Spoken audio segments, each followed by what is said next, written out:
ناظرین، منظرنامہ اسلام آباد میں آپ کو ایک بار پھر خوش آمدید کہتا ہوں۔ ہمارے ساتھ جناب حافظ حسین احمد صاحب موجود ہیں، ان سے ہم بلوچستان، مسنگ پرسن اور دیگر معاملات پر بات کر رہے ہیں۔ حافظ صاحب، ہم بات کر رہے تھے اور میں آپ سے پوچھ رہا تھا بلوچستان کے حوالے سے، آرمی چیف نے یہ کہا ہے کہ پورے بلوچستان میں تو ایک بھی فوجی نہیں ہے، ہم سرحدوں پر ہیں، اور وہاں پر ایف سی آئین کی 145 جو دفعہ کے تحت ہی سول گورنمنٹ کے منگانے پہ، ان کے ڈیمانڈ پر ان کی مدد کر رہی ہے، اور وہ ایک سول ایجنسی ہے اور وہ تو فوجی ادارہ نہیں ہے۔ دیکھیے جی، بنیادی طور پر ماضی میں بھی یہ بات ہوتی رہی۔ یہ پرویز صاحب نہیں تھے، پرانے پرویز تھے، ہمارے پرویز مشرف صاحب تھے، تو انہوں نے بھی کہا ہاں آئین میں یقیناً یہ ہے کہ صوبائی حکومت کے کہنے پر ان ایڈ آف سول گورنمنٹ۔ آج وزیر اعلیٰ بھاگا ہوا ہے جام یوسف، اور وہ کہتا ہے میں قرآن پہ ہاتھ رکھتا ہوں، مجھے پتہ نہیں تھا اور نہ مجھ سے پوچھا گیا ہے اور نہ میں نے آرڈر دیا۔ ایف سی کیا ہے؟ ایف سی میں صرف وردی کی فرق ہے، اس کا I G F C, D I G F C, یہ آرمی سے ہیں، فوج سے ہیں۔ لیکن ایک عام شہری بلوچستان کا ہو، خیبر پختونخوا کا ہو، لاہور کا ہو، وہ جو گولی اس کے سینے میں اتاری جاتی ہے، وہ تو یہ نہیں دیکھتا کہ یہ ایف سی نے مجھے مارا ہے یا آرمی نے۔ ہاں یہ ہو سکتا ہے کہ ایک فوجی نہیں ہے، زیادہ ہوں گے، لیکن عجیب بات ہے کہ چھاونی وہاں بنی ہوئی ہے اور ہیلی کاپٹر بھی آتے ہیں، سب کچھ ہوتا ہے۔ میں یہ عرض کرنا چاہتا ہوں کہ اگر اس بات کو صحیح تسلیم کیا جائے، 100% یہ بات آرمی چیف کے محترم جناب اشفاق پرویز کیانی صاحب کی بات صحیح ہے، تو پھر یہ فرد جرم ہے موجودہ گورنمنٹ، وفاقی حکومت اور صوبائی حکومت پہ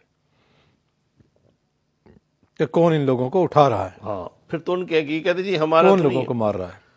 کون مار رہا ہے؟ پھر یہ کہ فرد جرم پھر صرف اس طرح عدالت نے وزیر اعظم پہ عائد نہیں کی تھی، پھر آرمی چیف نے ایک اور فرد جرم وفاقی حکومت، صدر، وزیر اعظم اور صوبائی حکومت پہ عائد کر دیے۔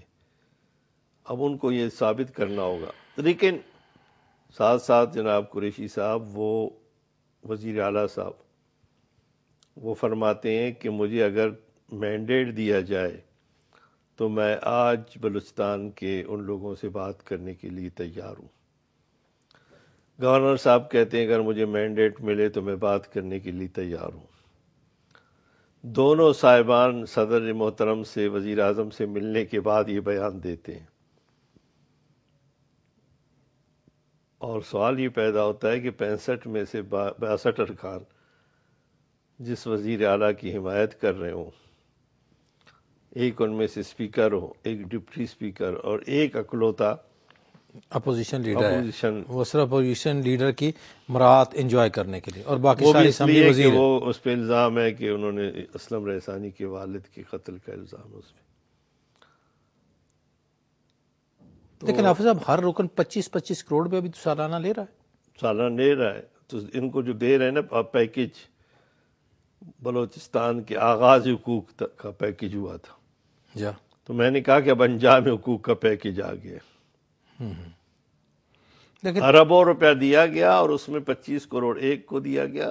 آج صدر محترم صاحب اپنے سینیٹرز کو 2-2 کروڑ دے رہے ہیں کہ کہیں اور دیکھنے کی وہ، کہیں نہ آخر دیکھیں۔ یہ سارا کرپشن نظر نہیں آ رہا؟ میں یہ کہنا چاہتا ہوں قریشی صاحب، مجھ جیسے اور دیگر وہ لوگ بلوچستان میں جو اپنے حقوق آئینی طور پر، قانونی طور پر، اخلاقی طور پر، پارلیمنٹ کے ذریعے، سینٹ کے ذریعے، منت کے ذریعے، احتجاج کے ذریعے لینا چاہتے، ان کو بھی اب دیوار سے لگا دیا گیا، اور اس کے ذمہ دار موجودہ حکمران۔ 4 سال گزر گئے، آج اے پی سی بلائی جا رہی ہے۔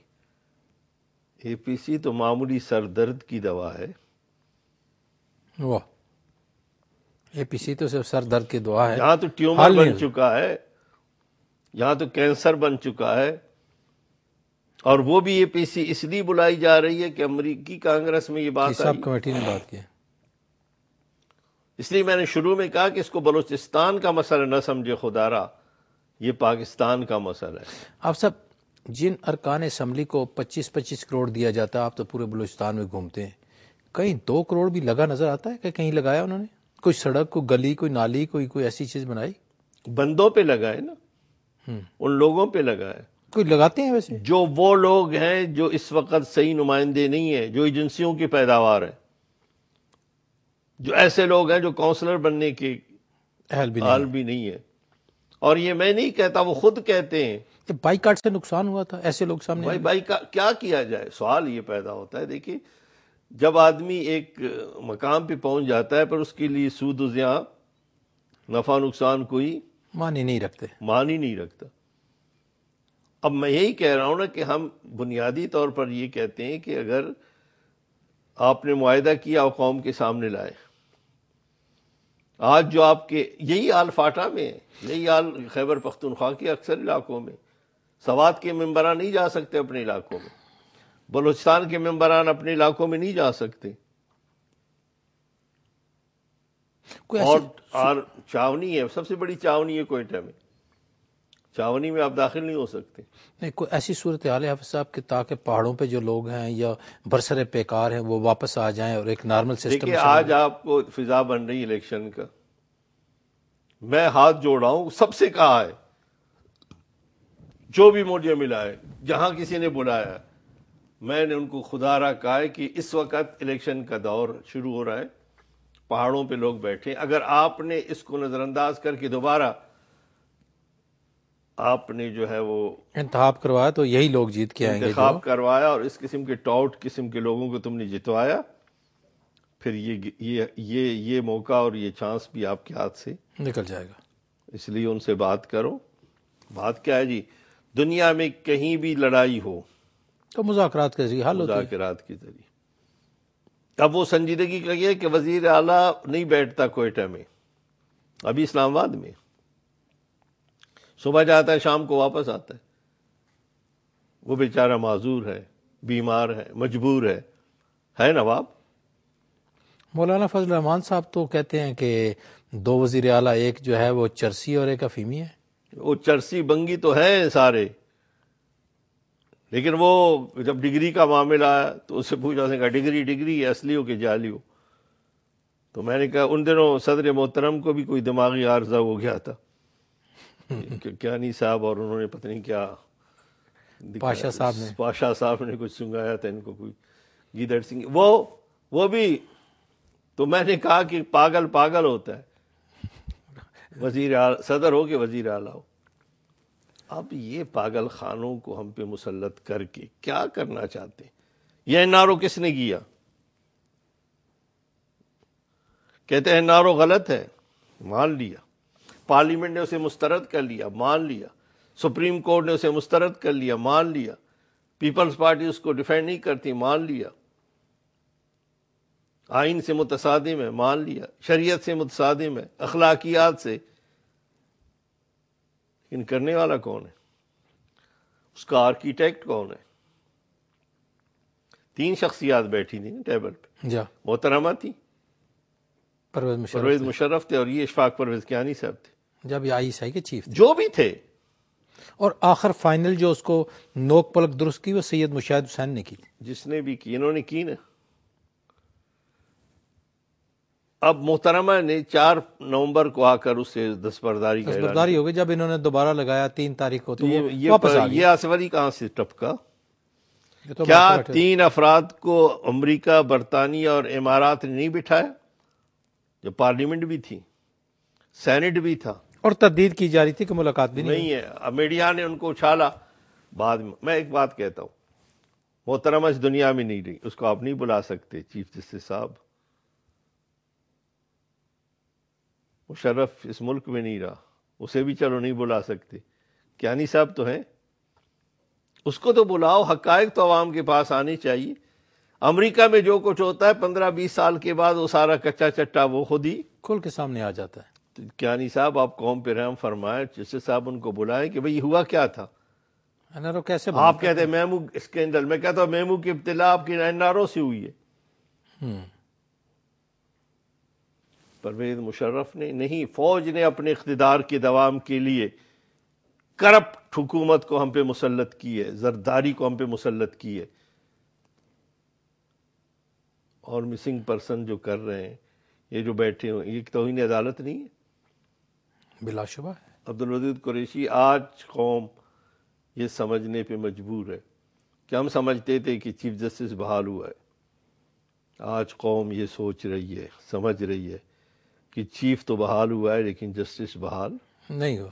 کیا جنرل کیانی صاحب نے اسے بحال نہیں کیا؟ کیا یہ حقیقت نہیں ہے نواز شریف صاحب مسلم لیگ نون وہ کریڈٹ لیتی ہے؟ ان کا لانگ مارچ تو اسلام آباد تک تھا، اور لانگ بنتا ہی اسلام آباد تک ہے. گجرانوالہ تک تو لانگ نہیں بنتا، وہ تو شارٹ مارچ ہے. لیکن فون کس کا آیا تھا؟